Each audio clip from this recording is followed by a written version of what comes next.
एक मनहूस बेटी। नमस्कार दोस्तों, अगर आपको कहानियाँ सुनना पसंद है तो प्लीज हमारे चैनल को सब्सक्राइब करें, जिससे हमारा उत्साह बना रहे और हम आपके लिए नई नई कहानियाँ लेकर आते रहें। एक घर में एक बेटी ने जन्म लिया। जन्म होते ही माँ का स्वर्गवास हो गया। बाप ने बेटी को गले से लगा लिया। रिश्तेदारों ने लड़की के जन्म से ही ताने मारने शुरू कर दिए कि पैदा होते ही माँ को खा गई मनहूस। पर बाप ने कुछ नहीं कहा। अपनी बेटी को बेटी का पालन पोषण शुरू किया। खेत में काम करता और बेटी को भी खेत ले जाता। काम भी करता, भागकर बेटी को भी संभालता। रिश्तेदारों ने बहुत समझाया कि दूसरा विवाह कर लो, पर बाप ने किसी की नहीं सुनी और पूरा ध्यान बेटी की ओर रखा। बेटी बड़ी हुई, स्कूल गई, फिर कॉलेज, हर क्लास में फर्स्ट आई। बाप बहुत खुश हुआ, लोग बधाइयाँ देते। बेटी अपने बाप के साथ खेत में काम करवाती, फसल अच्छी होने लगी। रिश्तेदार ये सब देखकर चिढ़ गए। जो उसको मनहूस कहते थे वो सभी चिढ़ने लग गए। लड़की एक दिन अच्छा पढ़ लिख कर पुलिस में एसपी बन गई। एक दिन किसी मंत्री ने उसको सम्मानित करने का फैसला लिया और समागम का बंदोबस्त करने के आदेश दिए। समागम उनके ही गांव में रखा गया। मंत्री ने समागम में लोगों को समझाया कि बेटा बेटी में फर्क नहीं करना चाहिए।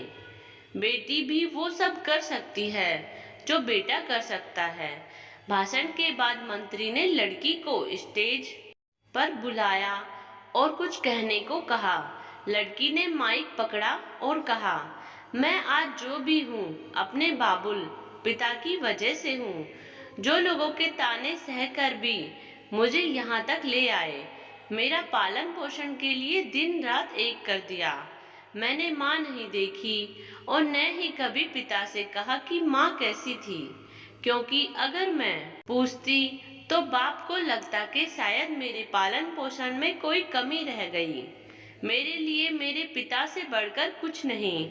बाप सामने लोगों में बैठकर आंसू बहा रहा था। बेटी की भी बोलते बोलते आंखें भर आई। उसने मंत्री से पिता को स्टेज पर बुलाने की अनुमति ली।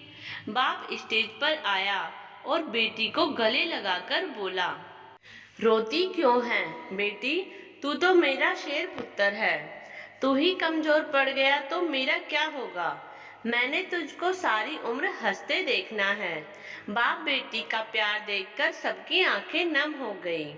मंत्री ने बेटी के गले में सोने का मेडल डाला। लड़की ने मेडल उतारकर बाप के गले में डाल दिया। मंत्री ने बोला, ये क्या किया? तो लड़की बोली, मेडल को उसकी सही जगह पहुंचा दिया। इसके असली हकदार मेरे पिताजी हैं। समागम में तालियां बज उठी। यह उन लोगों के लिए सबक है जो बेटियों को चार दीवारी में रखना पसंद करते हैं, पर ये फूल बाहर खिलेंगे अगर आप पानी लगाकर इन फूलों की संभाल करोगे। अगर आपको यह कहानी अच्छी लगी हो तो प्लीज हमारे चैनल को सब्सक्राइब करें। Thank you.